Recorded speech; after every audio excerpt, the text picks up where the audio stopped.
Tá. Se for conservador ano que vem. Tá Pô, bom. mas deu... Porra, mesmo assim, eu gostei. Mas legal. agora deu um pouco de merda isso aí, né? Por quê? Porque o Trump já não tá mais lá. Não, mas é interessante os Estados Unidos. Não, As é. pessoas tentam resumir. Só tá bem por causa do Trump. Cara, é claro que fica bom, sabe? Destrava várias pautas, a coisa flui de maneira mais natural.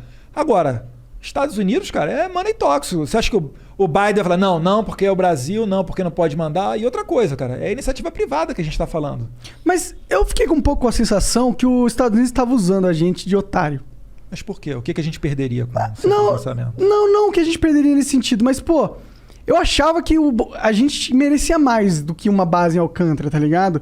Por que a gente não entrou na OCDE lá? Por que não destravou certas paradas? Parecia muito que, na minha visão de leigo... Ninguém entrou na OCDE. A OCDE basicamente é o seguinte, entra aqui o pessoal das Américas, entram lá apoiado pelo lado europeu.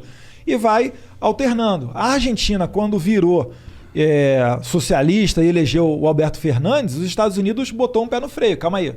Não convém colocar esses caras porque a política deles é um pouco diferente da nossa. Vamos ver como é que a coisa vai funcionar. Entendi. E aí o Brasil foi pra cima, subiu a fila. Entendi. Entendeu? Entendi. Mas é que ficou essa impressão. Ficou que a gente não ganhou muita coisa dos Estados Unidos, assim, de verdade. Tá o resgate de grupo de CEOs, a assinatura do Acordo de Alcântara depois de 20 anos.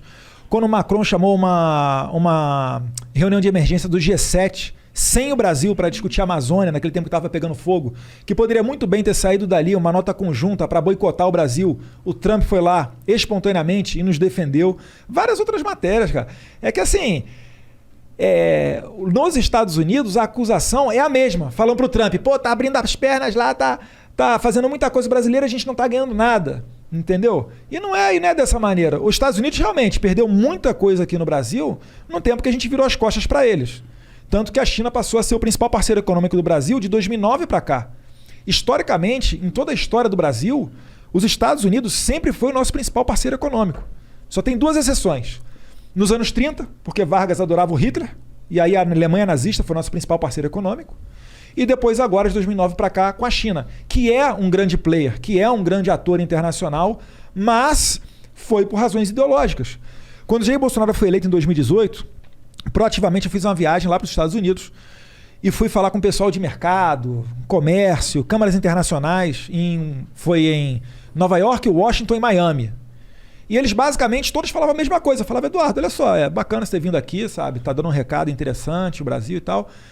Mas por que vocês não vieram antes? Por que vocês não anunciavam, enfim, programas de privatização? Por que vocês não vinham aqui e davam atenção pra gente? Porque aqui tem gente de dinheiro. E os Estados Unidos é muito semelhante ao Brasil, que em termos de democracia, liberdade, ou pelo menos era até pouco tempo atrás, né? E, enfim, era uma crítica que eles faziam. Por que era? O que se perdeu? Não peguei isso. É que, na verdade, virava-se as costas. O pessoal puto de esquerda... porque prenderam o Daniel Silveira. É foda, né? Mas, enfim, voltando ao tema. Porque virava as costas para os Estados Unidos e privilegiava a relação com a China, o que não está errado. A China tem muita oportunidade para ser aproveitada. Só que a China, por quê? Porque a China é liderada pelo Partido Comunista. Assim como privilegiava com a Venezuela, por quê? Porque é o Maduro bolivariano. Assim como era com Cuba, por causa dos os irmãos Raul e Fidel Castro. E mas assim o seu argumento é que seria que o Brasil tem que ter uma relação institucional com esse país, não por ideologia. Sim. Mas tem que ter com institucional com a China. Não dá para você fechar a cara para a China. Claro.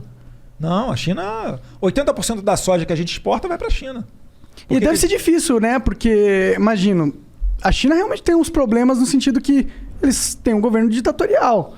Não é democracia, não é o que a gente está acostumado. Então, eu, como cidadão, como cara leigo, eu fico meio preocupado com a China crescendo muito, porque enquanto ela é um parceiro comercial e está aumentando o nosso mercado, eu acho ótimo. Mas a partir do momento que ela quer exportar um pouco da cultura deles no sentido de autoritarismo e dessas coisas, aí eu já não acho tão legal, entendeu? E isso me preocupa um pouco. Será que eles estão nessa vibe? Cara, eu não confio em ninguém com poder absoluto.